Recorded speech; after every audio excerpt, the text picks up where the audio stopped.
तो जैसा कि पिछले एपिसोड में हमने देखा कि मून वर्शिप एम्पायर के लोगों ने शाओचन को चारों तरफ से घेर लिया था और इसी वजह से शाओचन डोंगडोंग को खुद से दूर कर देता है ताकि उसे कोई नुकसान ना पहुंचे। नेक्स्ट एपिसोड की शुरुआत बिल्कुल इसी सीन से हुई, जहां पर तो हमारा छोटा सा डोंगडोंग शाओचन की हेल्प करने के लिए किसी को बुलाने जा रहा था, मगर रास्ते में उसे याद आया कि अगर वो यहाँ से चला गया तो शाओचन तो बिल्कुल ही अकेला पड़ जाएगा। और ये सब सोचते हुए तो बेबी ड्रैगन की आंखों में आंसू आ चुके, क्योंकि शाओचन की जान खतरे में है और डोंगडोंग कुछ भी नहीं कर पा रहा। कि तभी डोंगडोंग को याद आया कि उसने आउफेंग की कॉन्शियसनेस को लेते हुए उससे वादा किया था आज के बाद डोंगडोंग आउफेंग के बिहाफ पर शाओचन को प्रोटेक्ट करेगा। तो बात तो याद करते साथ ही डोंगडोंग के स्पिरिचुअल विंग्स निकल आए। असल में ये सब यहाँ पर आउफेंग की पावर्स की वजह से हो रहा था। इसके बाद तो डोंगडोंग उन स्पिरिचुअल विंग्स का इस्तेमाल करते हुए फौरन से शाओचन की तरफ आगे बढ़ने लगा। इधर बर्फ में जमे शाओचन पर सब लोग टूट पड़े थे, मगर शाओचन भी इतनी जल्दी हार मानने वाला थोड़ी था। वो अपनी ड्रैगन कैचर टेक्निक का इस्तेमाल करके खुद को नाइस बोर्ड से छुड़ा चुका, मगर तब तक गोल्डन किंग उसके काफी ज्यादा नजदीक पहुंच चुका था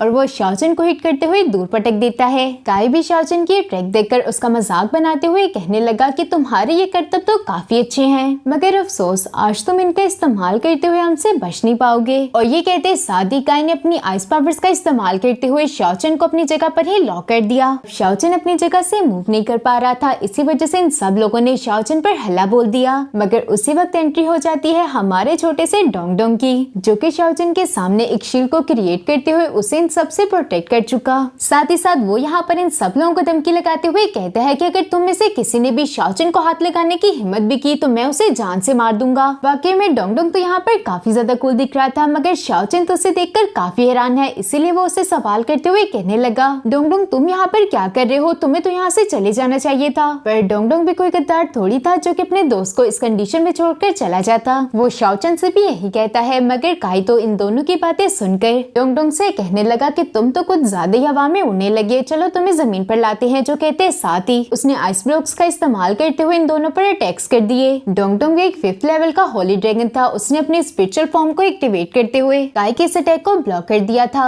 स्याओ भी अपनी ताकत दिखाने के लिए हैमर से होली ड्रैगन पर अटैक कर चुकी, बेचारे को तो मुखी खानी पड़ी। गोल्डन किंग ने सोचा ये सब लोग तो अपने अपने तरीके आजमा रहे हैं, भला मैं पीछे क्यों रहूं। जो सब सोचते हुए तो गोल्डन डीमन ने अपनी नेदर वर्ल्ड की रक्षाना टेक्निक को एक्टिवेट कर लिया था और इस टेक्निक का यूज करते हुए वो यहाँ पर एक जायंट एनर्जी पोल को क्रिएट कर लेता है, जिससे तो बहुत सारे पपी हेड निकलकर सीधा जाकर होली ड्रैगन पर हमला कर देते हैं। गोल्डन डीमन को तो यहाँ पर ऐसे लग रहा था कि जैसे वो अपनी इस टेक्निक का इस्तेमाल करते हुए बड़ी ही आसानी के साथ होली ड्रैगन को हरा देगा, मगर ये तो उसकी गलतफहमी थी जो कि अभी थोड़ी देर में दूर ही हो गई। पर उसने तो सबको पछाड़ कर रख दिया। शाओचन भी यहाँ पर डोंगडोंग की तारीफ करते हुए कहता है, अरे दोस्त आज तो तुमने कमाल ही कर दिया। शाओचन अब यहाँ पर इसी तरह की बातें कर ही रहा था कि गोल्डन डीमन दोबारा से इन लोगों पर अटैक कर देता है, मगर इस बार भी इन्हीं चोट पहुंचाने में कामयाब ना हो सका और खुद ही दूर जाकर गिर गया। डोंगडोंग इन सबको अच्छा मजा चखाने के बाद शाओचन से कहता है, शाओचन अब मुझे भूख लग रही है, इसलिए हमें यहाँ से चलना चाहिए। जो कहते साथ ही डोंगडोंग शाओचन को पकड़कर यहाँ से जाने लगा। ये कमीने भी उनका पीछा इतनी आसानी से थोड़ी छोड़ने वाले थे, इसलिए ये भी उनके पीछे जाने लगे। शाओचन इधर डोंगडोंग से सवाल करते हुए कहता है, तुम तो उन्हें हरा सकते हो तो फिर हम लोग उनसे बचकर क्यों भाग रहे हैं। जो सुनकर तो डोंगडोंग उसे जवाब देते हुए कहता है कि अच्छा शाओचन पहले तो मुझे ये बताओ कि लास्ट टाइम तुमने मुझे अच्छा खाना कब खिलाया था। मैं यहाँ पर भूख से मरा जा रहा हूँ और अगर यूं ही हमारी फाइट चलती रहती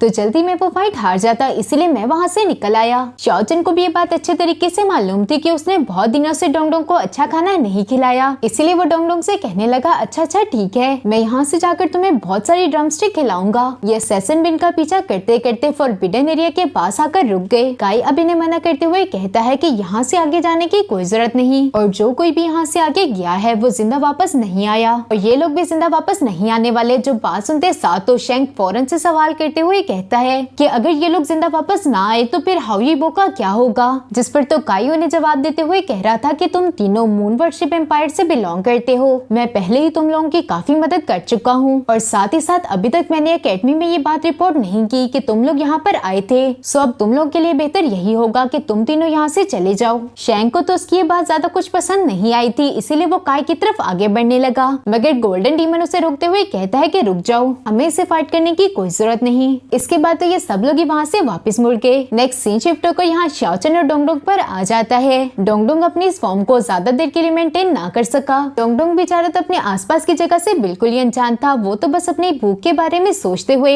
शाओचन से सवाल करके कहने लगा कि शाओचन, यहाँ से निकलने के बाद तुम अपना प्रॉमिस पूरा तो करोगे ना? पर जैसे ही उसकी नजर सामने की तरफ मौजूद खोपड़ी पर पड़ी तो वो तो बेचारा इतना ज्यादा डर गया कि सीधा जाकर शाओचन से चिपक गया। शाओचन भी यहाँ पर अपने आसपास की जगह को देखकर काफी हैरान था। उसे समझ नहीं आता कि आखिर यहाँ पर इतनी ज्यादा बोन्स क्यों हैं। शाओचन तो यहाँ पर अभी ये सब सोच ही रहा था कि अचानक से उसके सामने एक ब्यूटीफुल सा फ्लावर ग्रो हो गया, जिसे देखकर तो डोंगडोंग की राल टपकने लगी। इसीलिए वो शाओचन को छोड़कर फौरन से उस फ्लावर के पास पहुंच गया। असल में डोंगडोंग का इरादा तो यहाँ पर था इस फ्लावर को खाने का, मगर इससे पहले कि वो ऐसा कर पाता, इस गंदे फ्लावर ने तो हमारे छोटे से डोंगडोंग के हाथ को ही जकड़ लिया। शाओचन डोंगडोंग को उस फ्लावर से छुड़ाकर उसे समझाते हुए कहने लगा कि हर चीज खाने के लिए नहीं होती, और उसी वक्त वो फ्लावर साइज में बहुत ज्यादा बड़ा होकर इन दोनों का पीछा करना शुरू कर चुका। शाओचन अभी इससे बचकर भाग रहा था कि अचानक से वहाँ पर और भी कई सारे इसी तरह के फ्लावर्स आ गए।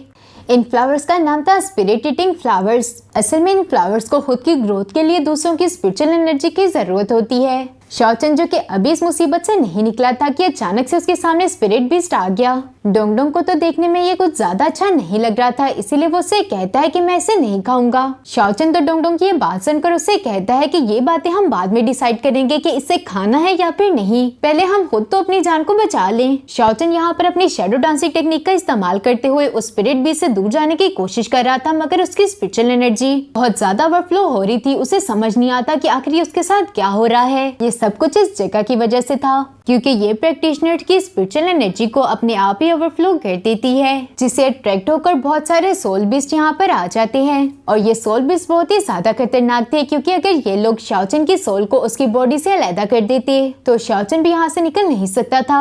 ये सब सोचते हुए शाओचन भागे जा रहा था कि अचानक से उसके सामने का रास्ता खत्म हो गया। अब शाओचन के आगे कुआं और पीछे खाई थी, और शाओचन को फैसला करना था कि अब उसे कहाँ पर जाना है कि अचानक से उसे किसी की आवाज सुनाई दी, जो कि उसे कह रहा था कि तुम डीमन पैलेस में चले जाओ, वहाँ पर ये सोल ईटिंग बीस्ट नहीं आएंगे। शाओचन उसकी ये बात सुनकर उससे सवाल करते हुए कहता है कि आखिर तुम कौन हो, मगर आगे से कोई जवाब नहीं आया। अब डोंगडोंग शाओचन से सवाल करके कहने लगा, शाओचन अब हमें क्या करना चाहिए, क्या हम आगे जाएं? क्योंकि हो सकता है कि किसी ने हमारे लिए ट्रैप बिछाया हो। इतने में तो वो सोल ईटिंग बीस्ट भी यहाँ पर पहुँच गया, जिसे तो देखते साथ ही शाओचन डोंगडोंग से कहने लगा, अगर ये ट्रैप भी हुआ तब भी हमें आगे जाना होगा, क्योंकि हमारे पास और कोई चॉइस नहीं है। जो कहते साथ ही शाओचन ने डोंगडोंग को लेते हुए डीमन हॉल की तरफ आगे बढ़ना शुरू कर दिया था। रास्ते में शाओचन पर बहुत सारे सोल बीस्ट अटैक करते हैं, मगर शाओचन कैसे न कैसे करके उनसे बचकर आखिरकार डीमन हॉल के सामने पहुंच गया। डोंगडोंग उदास होते हुए कहने लगा, कितनी बुरी बात है, अब हम घर वापस भी नहीं जा सकते। शाओचन तो बस यहाँ पर आसपास की जगह को देख रहा था, जो कि बहुत ही ज्यादा वियर्ड थी, और साथ ही साथ उसे यहाँ पर जेड रूई से बहुत ही ज्यादा सिमिलर एनर्जी फील हो रही थी, जिस वजह से तो शाओचन ने यह फैसला किया कि वो डीमन हॉल के अंदर जाएगा। डोंगडोंग बेचारा तो इस जगह से काफी ज्यादा डर चुका था। ये देखते हुए शाओचन उसे कहने लगा,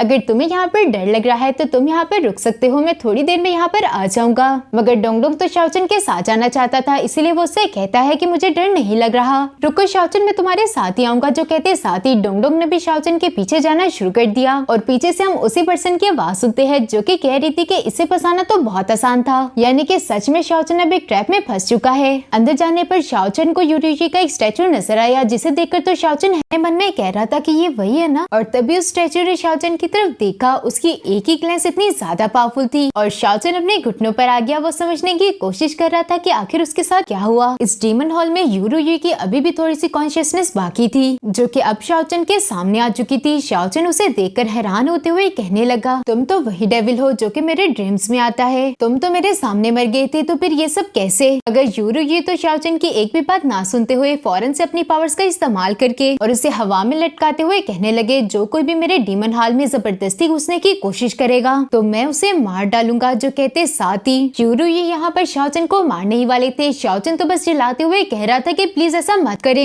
एक बार फिर से यहाँ पर शाओचन की जान बचाने के लिए डोंगडोंग उसके सामने शील्ड बनाकर खड़ा हो गया, जिस पर शाओचन उसे मना करते हुए कहता है कि तुम्हारे पास ज्यादा स्पिरिचुअल एनर्जी नहीं बची, और अगर तुमने इसी तरह से इसे फोर्सफुली यूज किया तो तुम जल्दी मारे जाओगे। पर डोंगडोंग तो शाओचन के साथ काफी लॉयल था वो उसे कहता है कि मैं तुम्हें छोड़कर कहीं भी नहीं जाने वाला। शाओचन तुम फिक्र मत करो, मैं इसे रोक लूंगा। डोंगडोंग उसे रोकने की अपनी पूरी कोशिश कर रहा था, मगर यूरू ये तो बहुत ज्यादा पावरफुल था। इसी वजह से डोंगडोंग उसके सामने ज्यादा देर के लिए टिक ना पाया और स्पिरिचुअल एनर्जी के एग्जॉस्ट होने की वजह से वो नीचे गिर जाता है, जिस वजह से तो शाओचन को काफी ज्यादा गुस्सा आ चुका था और वो गुस्से से अपने ड्रैगन कैचर टेक्निक का इस्तेमाल करके खुद को छुड़ाते हुए अपने और डोंगडोंग के ऊपर एक शील्ड को क्रिएट कर चुका। साथ ही साथ वो यहाँ पर यूरू ये से कह रहा था कि तुम मेरे होते हुए डोंगडोंग को हाथ भी नहीं लगा सकते। ये कहते साथ ही शाओचन ने अपने पास से हाओयी बो को निकालते हुए यूरू की तरफ एक एरो को शूट कर दिया, मगर शाओचन का ये दांत तो उसी पर उल्टा हो गया क्योंकि यूरू ने शाओचन के भेजे गए एरो को सीधा शाओचन की तरफ ही भेज दिया। शाओचन तो बस यहाँ पर हैरत से ये नजारा देख रहा था। वो कहता है कि आखिर ये कैसे पॉसिबल है। वो एरो शाओचन को लग नहीं वाला था कि इससे पहले जेड्रो एक्टिवेट हो गया, जिसने शाओचन को एरो से बचा लिया। और जेड्रो के बारे में तो हम लोग अच्छे तरीके से जानते हैं कि वो दूसरों की स्पिरिचुअल एनर्जी को एब्सॉर्ब करता है और उसने यूरू